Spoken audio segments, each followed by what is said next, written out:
So let's learn about starting a bus. We're going to learn some precautions when starting and idling a bus.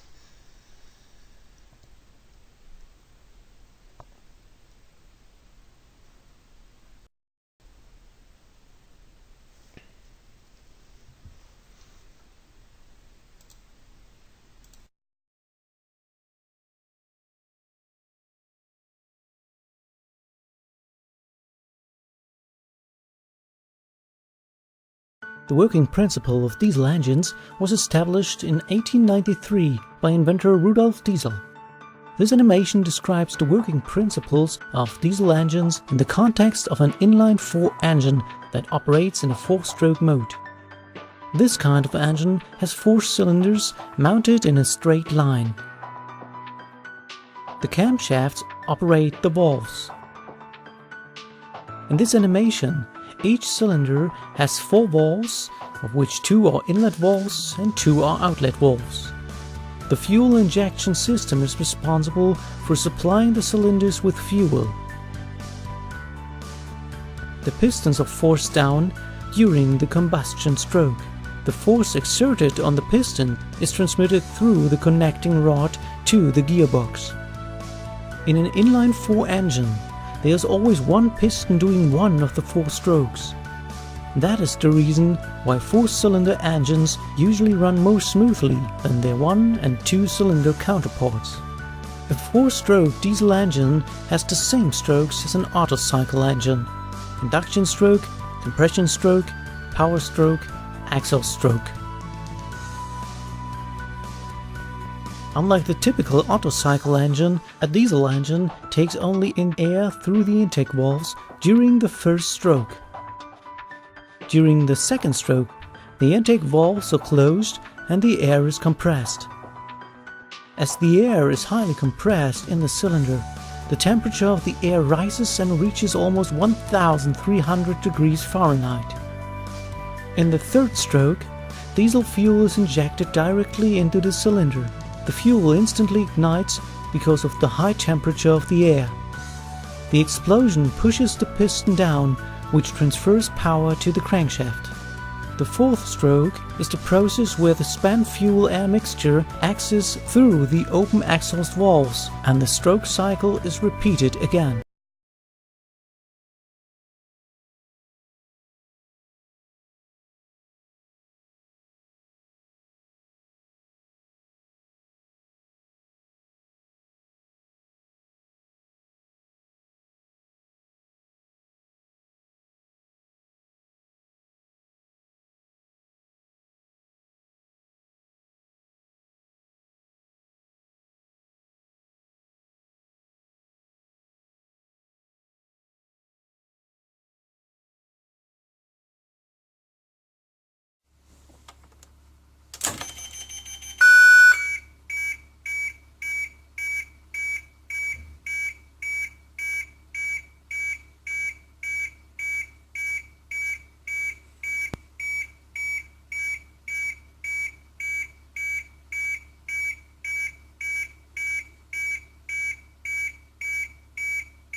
Alright, that's the sound. 85 Ford F-250 diesel.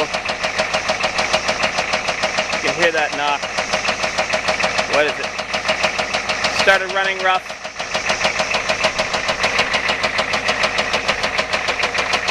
And then it started doing this.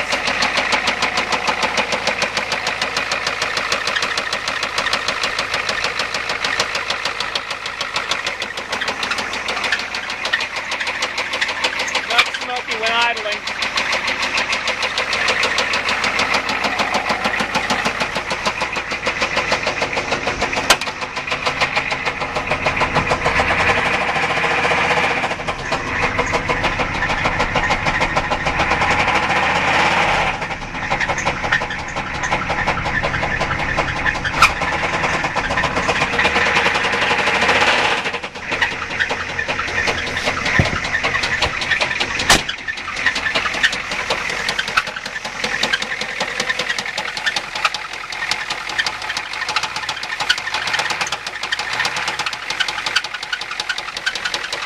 Any help I can get would be great. Thanks, guys.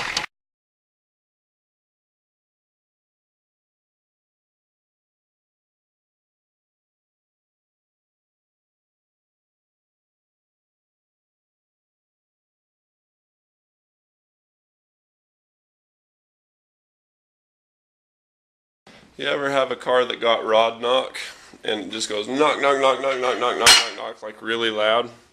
You want to see what's actually happening? I can show you. What you have down here, you have your crankshaft, and it's got weights that counterbalance the pistons and the connecting rods. And this is a good looking one. You see how it's nice and tight? You can shake it, try to shake it, nothing happens. Good and tight.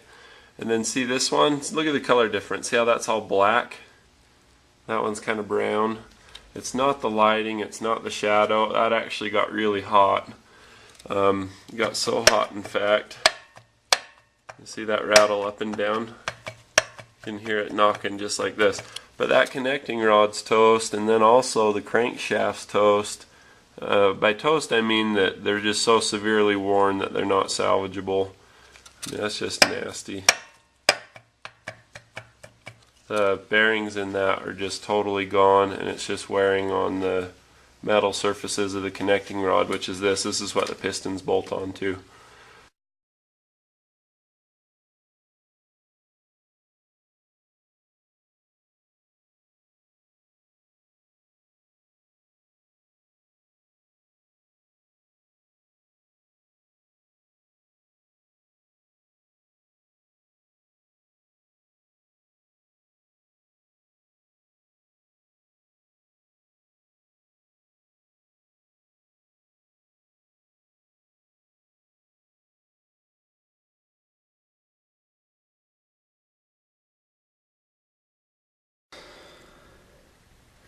Especially that spot right there, are very, very noticeable, very deep in my opinion. I don't know, everything else looks good. I don't know if that's going to be able to be honed out. I'm not sure. I don't know. Won't know until I get it to the machine shop, but they're pretty deep. I mean, they're really, you can hear, I mean, they're really gouged there.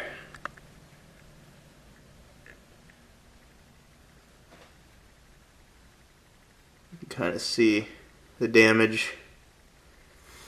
And I'll find the piston that came out of there.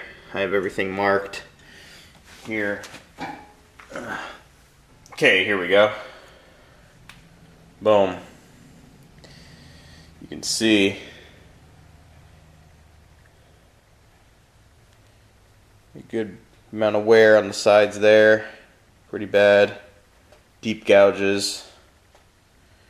Rotate it around. That's the real bad side. I mean, bad, bad. Look at that. I don't know. Hope I can still reuse the block.